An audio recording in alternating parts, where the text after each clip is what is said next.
जय हिंद दोस्तों, एक बार फिर से स्वागत है आप सभी का आपके अपने YouTube चैनल आलोक सिंह 061 पर। दोस्तों, शराब पीना इंडिया में एक कल्चर सा बन गया है और शराब दाल चावल जैसे किसी एक इसेंशियल कमोडिटी सा, क्योंकि चाहे कोई शादी हो या कोई फंक्शन, किसी के जीत का जश्न मनाना हो या किसी के हारने का गम, जब तक शामिल ना हो महफिल में विस्की या रम, फिर काहे की खुशी और काहे का गम। लेकिन आपको जानकर हैरानी होगी कि एक बियर की बोतल ऑन एन एवरेज अगर 140 रुपए की आती है तो उसमें से 90 रुपए स्टेट गवर्नमेंट के जेब में जाते हैं, 10 से 15 रुपए शॉपकीपर को मिलता है और मात्र 35 से 40 रुपए ही उस बियर की मैन्युफैक्चरिंग कॉस्ट होती है असल में। वहीं अगर विस्की या रम की बोतल 1000 रुपए की आती है तो 650 से 700 रुपए स्टेट गवर्नमेंट के जेब में जाता है। ऐसे में एक बड़ा सवाल कि एक साल में एक स्टेट में ना जाने कितना बियर और शराब बिक जाता होगा, तो कितना कमा लेती है स्टेट गवर्नमेंट एक्साइज ड्यूटी यानी कि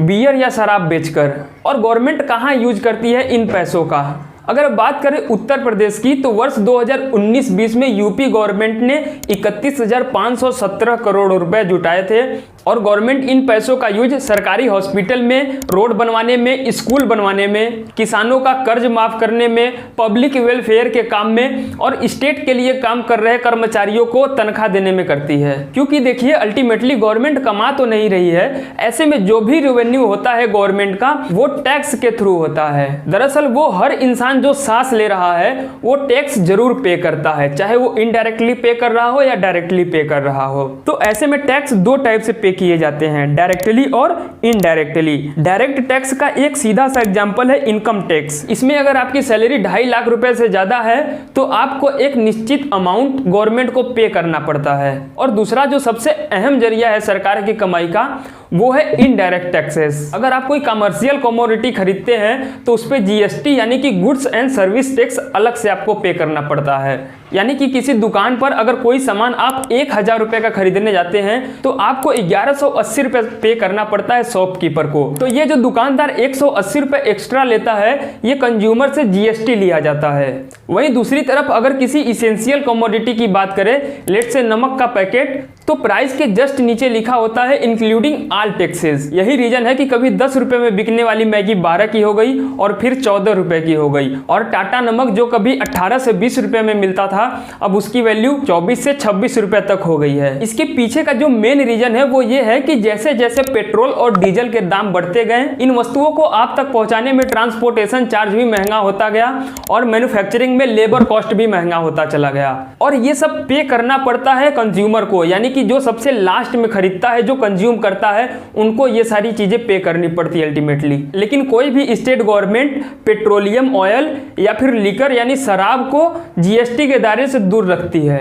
इन दोनों चीजों पे गवर्नमेंट एक्साइज ड्यूटी लेती है, यानी डायरेक्ट 60 से 70% गवर्नमेंट के खाते में जाता है। एक और बड़ा सवाल कि उन राज्यों का क्या जहां पे लिकर या शराब बैन है, तो बिहार, गुजरात, मिजोरम और नागालैंड, इन 4 राज्यों में लिकर आमतौर पे बैन है। वही बात करें आंध्र प्रदेश, हरियाणा, केरला, मणिपुर, मिजोरम, तमिलनाडु और लक्षद्वीप, ये कुछ ऐसे स्टेट्स और यूनियन टेरिटरीज है जहां पे पहले शराब बैन था, लेकिन ये ज्यादा दिन तक सक्सेस नहीं हो पाया और फिर से शराब बिक्री शुरू हो गई यहाँ पर। क्योंकि पीने वालों के लिए जनरली एक लाइन बोली जाती है कि पीने वाला जीना छोड़ सकता है लेकिन पीना नहीं। यही हुआ बिहार के साथ। काफी मिन्नतों के बाद नीतीश कुमार गवर्नमेंट ने 2016-17 में शराब को कंप्लीटली बैन करा दिया बिहार में, लेकिन इससे बिहार से सटे राज्यों यूपी, झारखंड और वेस्ट बंगाल की कमाई बढ़ गई और साथ ही साथ बिहार में इलीगल लिकर स्मगलिंग भी और कच्ची शराब पीकर मरने वालों की संख्या भी धीरे धीरे बढ़ने लगी। अब ये कच्ची शराब की क्या कहानी है?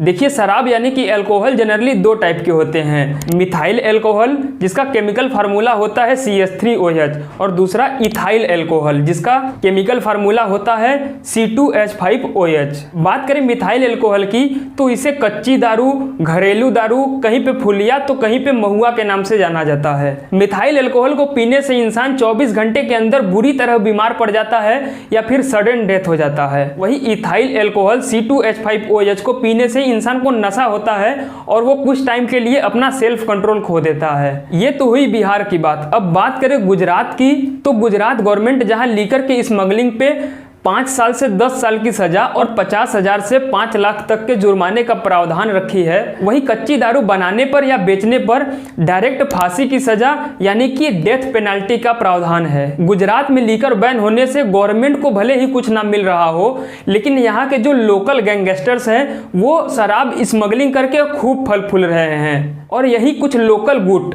जब ज़्यादा पावरफुल हो जाते हैं तो स्टेट में दंगे भड़काने का काम शुरू कर देते हैं। तो स्टेट गवर्नमेंट को साथ ही इसका भी ध्यान रखना चाहिए कि कोई भी गुट इंटरनल सिक्योरिटी में लूप होल ना बन सके। चलिए आपको कुछ चौंकाने वाली इंटरेस्टिंग फैक्ट की तरफ लेकर चलते हैं। Confederation of India alcohol beverage company यानी CIABC के अनुसार दिल्ली में हर साल लगभग 756 करोड़ बियर की केन खपत होती है। वहीं पे Rajasthan state beverage corporation limited के अनुसार राजस्थान में हर महीने 5 करोड़ बियर की केन बिक्री होती है। Ministry of road transport and highway के अनुसार ड्रिंक एंड ड्राइव से हर साल 2300 रोड एक्सीडेंट होते हैं और ऑन एन एवरेज 1200 लोगों की मौत का जिम्मेदार रोड एक्सीडेंट में केवल ड्रिंक एंड ड्राइव को जाता है। और मोरल ग्राउंड पे भी देखा जाए तो शराब को पीना पैसे की बर्बादी, स्वास्थ्य को खोना और रिश्ते के खोने के अलावा और कुछ भी नहीं है। So please don't drink and drive. आप अपना ख्याल रखें, अपनों का ख्याल रखें, स्वस्थ रहे, मस्त रहे। वीडियो को लाइक करना बिल्कुल भी ना भूलें